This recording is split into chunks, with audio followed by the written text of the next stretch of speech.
होलिका दहन की कथा। होली को रंगों का त्योहार माना जाता है, लेकिन मौज मस्ती, उत्सव, रंग और मिठाइयों के पीछे एक दिलचस्प कहानी है।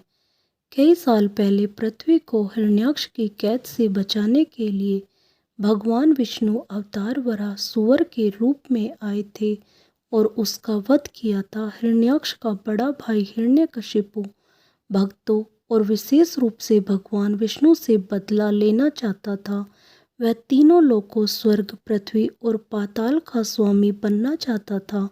भागवत पुराण की एक कहानी के अनुसार हिरण्यकश्यप और हिरण्याक्ष विष्णु के द्वारपाल जया और विजया है, जो 4 कुम्हारों के श्राप के परिणाम स्वरूप पृथ्वी पर पैदा हुए थे। सतयुग में हिरण्यकशिपु और हिरण्याक्ष, जिन्हें एक साथ हिरण्य कहा जाता था, का जन्म दक्ष प्रजापति और ऋषि कश्यप की बेटी दीति से हुआ था।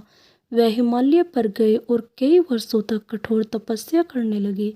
उनकी तपस्या से भगवान ब्रह्मा प्रसन्न हुए और उनसे वरदान मांगने को कहा। उसने ऐसा वरदान मांगा जिससे वह अमर हो जाए।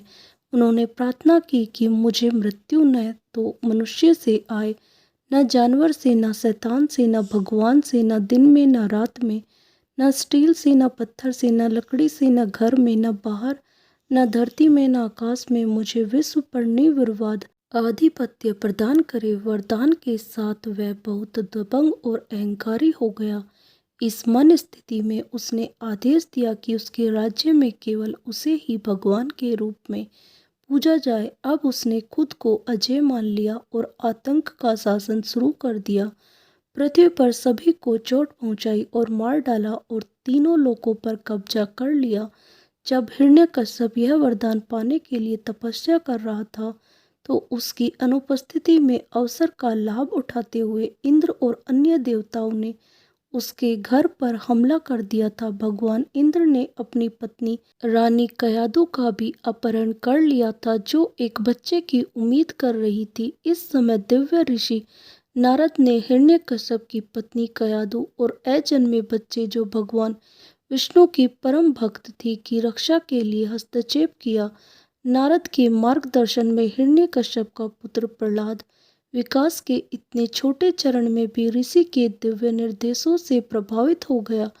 हिरण्यकश्यप अंततः अपने बेटे की विष्णु भक्ति, जिसे वह अपने नासवर शत्रु के रूप में देखता है, से इतना क्रोधित और परेशान हो जाता है कि वह फैसला करता है कि उसे मार देना चाहिए। राक्षसों ने प्रहलाद पर अपनी मायावी शक्ति का प्रयोग करने की कोशिश की, लेकिन उनकी कोई भी शक्ति उसके सामने टिक नहीं सकी। उसने प्रहलाद को भगवान विष्णु के खिलाफ प्रभावित करने की कोशिश की, लेकिन असफल रहा और प्रहलाद अब भी पहले की तरह भगवान विष्णु के प्रति समर्पित था। उसने उसे हाथी के कुचलवाने का आदेश दिया। क्रोधित हाथी सब को कुचलने में असमर्थ था।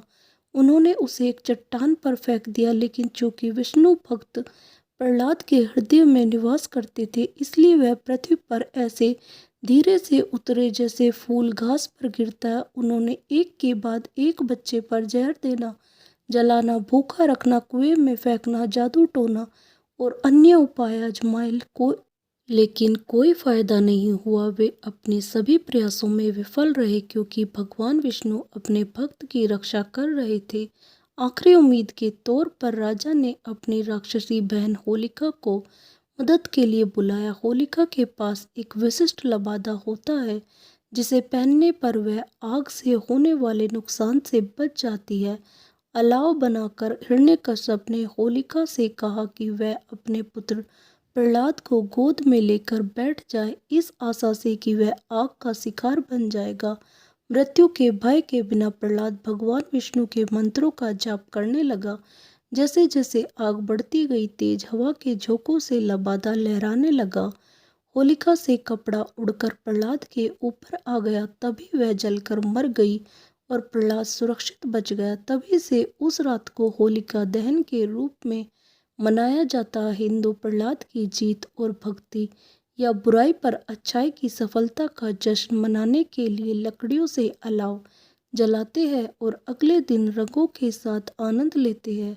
भगवान कृष्ण के रासलीला काल में भगवान कृष्ण हर साल राधा के साथ होली खेलते थे। वृंदावन में लाखों लोग होली मनाते हैं।